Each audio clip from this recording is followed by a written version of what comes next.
Welcome aboard the 2025 Regal 33 Express. It's a beautiful day here on Lake Norman, and we're going to go over a little bit about how the joystick works on the Volvo Penta joystick docking and driving system. This particular boat's got twin 300 horsepower Volvo Pentas equipped with EDC and joystick docking. Let me show you what this looks like. Got a 12-inch display. We're actually in a mode called DPS mode, which stands for Dynamic Positioning System. It's kind of a digital anchor of sorts. It uses the engines to hold the vessel's position, GPS coordinate, and your compass heading. So it's going to stay pointed in this direction, in this position, relatively close to this coordinate, and it's using the engines to do so. And that's the top left button on the joystick. We call that DPS. And so that's your DPS screen. It's showing you what the boat's trying to do to achieve the coordinate and the heading. So we're going to turn that off just by pressing the DPS button one time. Get 2 beeps since it says DPS deactivated on the display. If we want to use joystick docking, you simply press the docking icon, the docking button. As long as the shifters are in neutral. So we have received calls before when the shifters were not in neutral and customers are trying to activate docking. That does not work because you are still in gear. So pull back to gear. We have the feature called neutral beep on, so it beeps every time you return to neutral.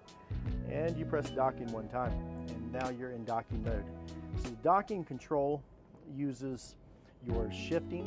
It does your shifting.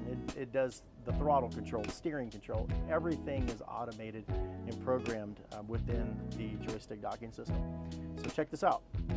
If I wanted the boat to rotate to my starboard, I just rotate the joystick starboard slightly.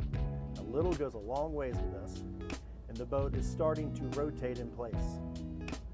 If I let go, everything returns to neutral. The boat is still rotating because we built the momentum. No different than if we just used traditional controls like that. That's the same maneuver of what I just did with the joystick. So if we wanted to slow down this rotation or stop it, you simply just make sure docking's on. Every time I leave the docking mode to engage the throttles, guys, it will deactivate the joystick. I'll show you that in a second. So that's pretty cool. We're drifting a little bit because of the wind. So guess what? We can actually crab walk upwind. When we do this, the bow's a little lazy, so I like to roll and crab walk at the same time.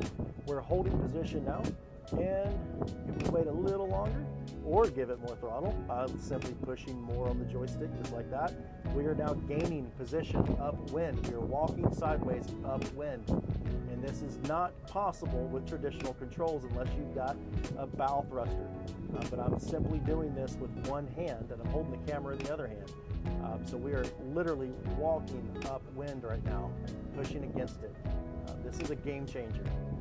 So when I release that, slightly, we're back to neutral just by letting go of the joystick. And the boat's going to come to a stop, and the wind will take back over. So that's pretty cool. You can also go forward. That's going to make the boat go straight forward, but you can combine maneuvers like forward and rotate. That's going to go forward and steer starboard, or forward and steer port. Or you can reverse. It's one thing to remember is the way this joystick is shaped. The back of it's flat, like the back of the boat. The swim platform of the boat is flat. So whatever you do to the joystick, you can see how rotating it, look at the corners of the joystick. Well, that's what happens in reality to the back of the platform. So whatever you do to the joystick, the boat mimics that exact maneuver. There are some limitations. We do not have your corners. This does nothing. So you want to go forward, backwards, left, or right, and you can combine a rotation with any of these maneuvers to combine maneuvers, but you do not have diagonals. The diagonals just do not do anything for you. You will get some shifting. It's a little confusing for the system, so you want to stay out of those zones. On days where it's super windy or you've got current ripping pretty hard, you're going to want to use high mode. This gives you access to more throttle. So it's the same thing, just a lot more RPM available. I'm maxed out to my port side here to push up wind. So it's going to really rev those engines way up to do that, to give you a lot of power. But that's the quick tutorial on how joystick docking works with Volvo Penta. It's a very, very good system for docking, very easy to learn. The biggest takeaway from this is if you notice how, I'm going to switch hands here for the camera, how I put my hand at the base of this joystick and I'm simply just using 2 fingers here to run the joystick. A lot of people will grab the top of the joystick and they'll give it everything it's got. And it's just too active that way. So you really need to learn how to finesse this. A little goes a long ways. Once you get the response you want, let go. Same with traditional docking. Those principles still apply. We just give the command a lot differently and much easily now than we could ever do before. And we've got another button here called joystick driving. That's this button here. So I'm going to transition to the shifters. When I do that, you're going to notice the joystick turns off. Either we can turn it off by pressing docking or simply grabbing the shifters and shifting them, and docking mode turns off just like it says on the screen. And now we're going forward.